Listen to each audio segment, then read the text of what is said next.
Namaskar, Jai Shri Krishna. Illuminating text 52, text 53 and text 54 of chapter 2, contents of the Gita summarized of Srimad Bhagavad Gita. Text 52. Yada te moha kalilam buddhir vyatit rishyati tada gantasi nirvedam shrota vyasya shrutasya cha. When your intelligence has passed out of the dense forest of delusion, you shall become indifferent to all that has been heard and all that is to be heard.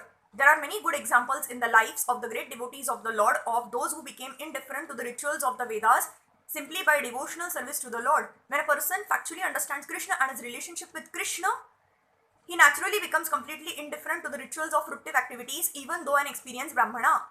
Sri Madhavendra Puri, a great devotee and acharya in the line of the devotees, says, Sandhya Vandana Bhadram Astu Bhavato Bhoh स्नान तुभ्यम नमो भोह देवाः पितरास च तर्पणा विधाऊ नाहम क्षमाः क्षम्यतां यत्र क्वापि निसद्य यादव कुलोत्तां सस्य कामस द्विसः स्मारां स्मारम अघां हरामि तद आलां मन्ये किम Anyena me. O my prayers, 3 times a day, all glory to you. O Bading, I offer my obeisances unto you. O demigods, O forefathers, please excuse me for my inability to offer you my respects. Now wherever I sit, I can remember the great descendant of the Yadu dynasty, Krishna, the enemy of Kansa, and thereby I can free myself from all sinful bondage. I think this is sufficient for me. The Vedic rites and rituals are imperative for neophytes, comprehending all kinds of prayers 3 times a day, taking a bath early in the morning, offering respects to the forefathers, etc. But when one is fully in Krishna's consciousness and is engaged in his transcendental loving service, one becomes completely indifferent to all these regulative principles because he has already attained perfection. If one can reach the platform of understanding by serving the Supreme Lord Krishna, he has no longer to execute different types of penances and sacrifices as recommended in revealed scriptures.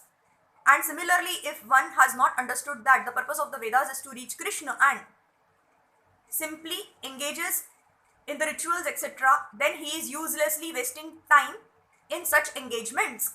Persons in Krishna's consciousness transcend the limit of Shabda Brahma or the range of the Vedas and Upanishads.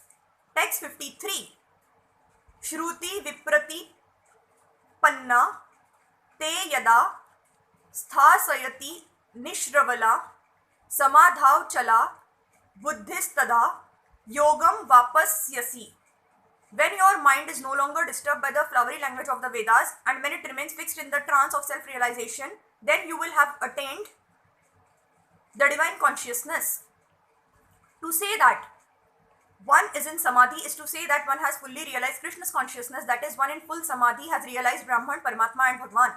The highest perfection of self-realization is to understand that one is eternally the servitor of Krishna and that one's only business is to discharge one's duties in Krishna's consciousness. A Krishna's conscious person or unflinching devotee of the Lord should not be disturbed by the flowery language of the Vedas nor be engaged in fruitive activities for promotion to the heavenly kingdom.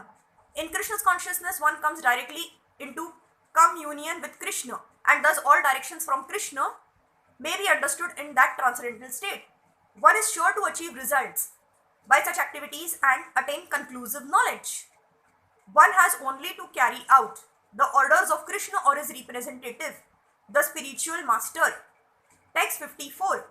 Arjuna Uvacha Sthita Prajnasya Ka Bhasha Samadhisa Thasya Keshava Sthita Dhiha Kima Prabhashet Kimasit Vrajet Kima. Arjun said, O Krishna, what are the symptoms of one whose consciousness is thus merged in transcendence? How does he speak and what is his language? How does he sit and how does he walk? As there are symptoms for each and every man in terms of his particular situation, similarly, one who is Krishna's conscious has his particular nature, talking, walking, thinking, feeling, etc. As a rich man has his symptoms by which he is known as a rich man. As a diseased man has his symptoms by which he is known as a diseased. Or as a learned man has his symptoms So a man in transcendental consciousness of Krishna has specific symptoms in various dealings. One can know his specific symptoms from the Bhagavad Gita.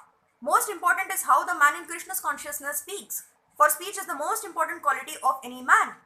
It is said that a fool is undiscovered as long as he does not speak, and certainly a well-dressed fool cannot be identified unless he speaks. But as soon as he speaks, he reveals himself at once. The immediate symptom of a Krishna's conscious man is that he speaks only of Krishna and of matters relating to him. Other symptoms then automatically follow, as stated earlier. Thank you.